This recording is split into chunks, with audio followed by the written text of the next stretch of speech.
En el mundo de hoy es súper normal que todo cruce fronteras, ¿cierto?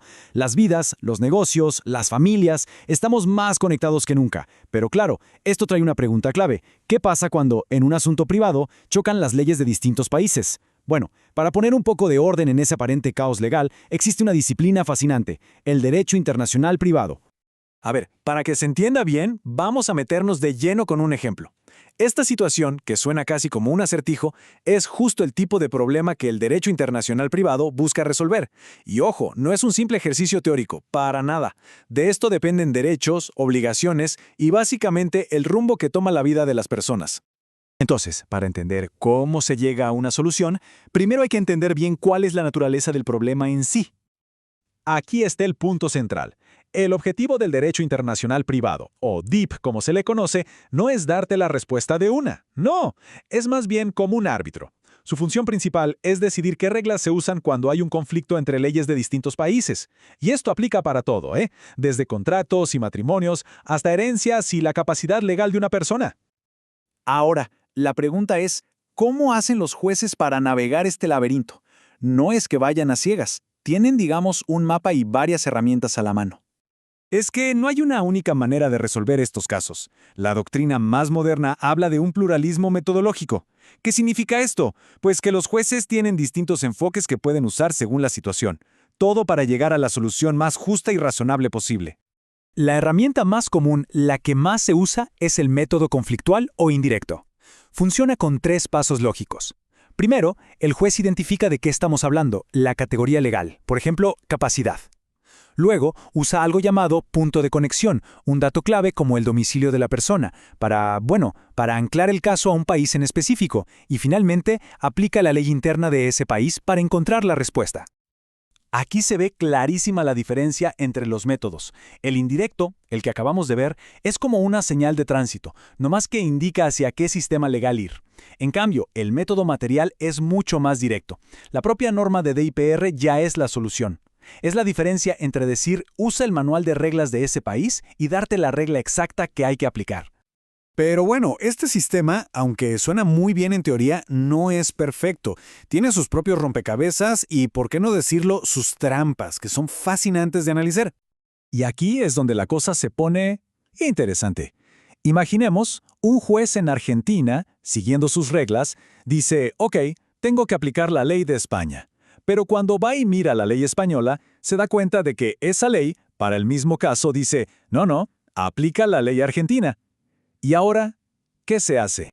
A este fenómeno se le conoce como reenvío. Y la mejor manera de visualizarlo es justo así, como un partido de ping-pong legal. En serio, un sistema jurídico le pasa la pelotita, o sea, la responsabilidad al otro, y el otro se la devuelve. Si nadie para este juego, podría seguir y seguir, y el caso, pues, jamás se resolvería. ¿Y cómo se para el partido? La legislación argentina, por suerte, tiene una solución bastante clara. Adopta lo que se llama un reenvío de primer grado. O sea, si la ley extranjera le devuelve el caso, el juez argentino dice, perfecto, la acepto, y aplica su propio derecho interno. Esto corta el bucle de raíz. Problema resuelto.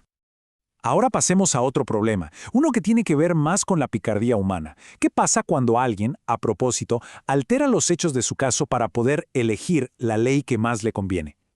Esto se conoce como fraude a la ley. Y no es cualquier tipo de engaño, ¿eh?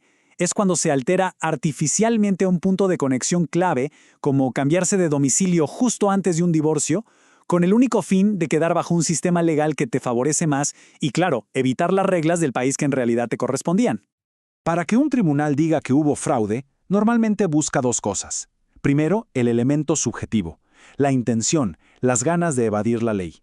Y segundo, el elemento objetivo, que la jugada haya funcionado, que de verdad se haya logrado aplicar una ley distinta a la que tocaba. La sanción es bastante directa, se hace de cuenta que ese cambio artificial nunca existió y se aplica la ley que se intentó evadir. Y con esto llegamos al último y quizá el mecanismo de defensa más importante del sistema. A ver, ¿un juez está obligado a aplicar una ley extranjera si esa ley choca de frente con los principios más básicos de su propia sociedad? La respuesta es un rotundo no. Y esto es gracias a un concepto clave, el orden público internacional. Funciona como una válvula de escape, una cláusula de seguridad.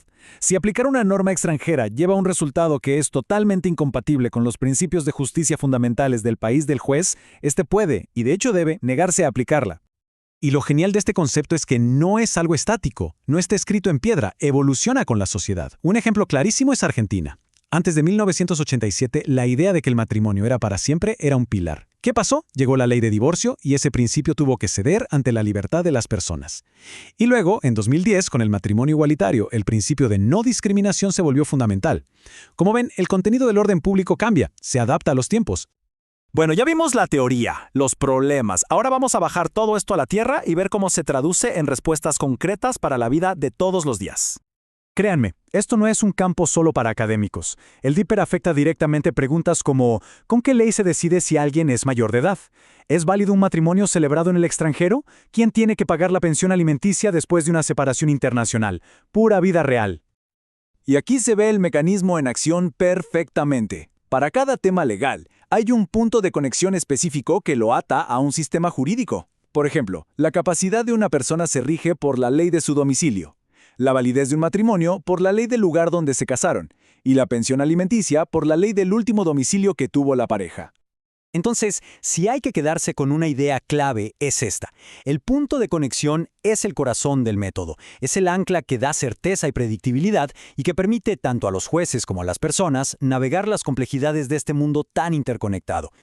Y todo esto nos deja con una reflexión final.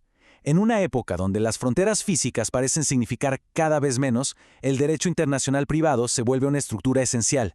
Es lo que busca garantizar que, sin importar en qué parte del mundo estemos, la justicia pueda encontrarnos y darnos una solución que sea coherente y, sobre todo, justa.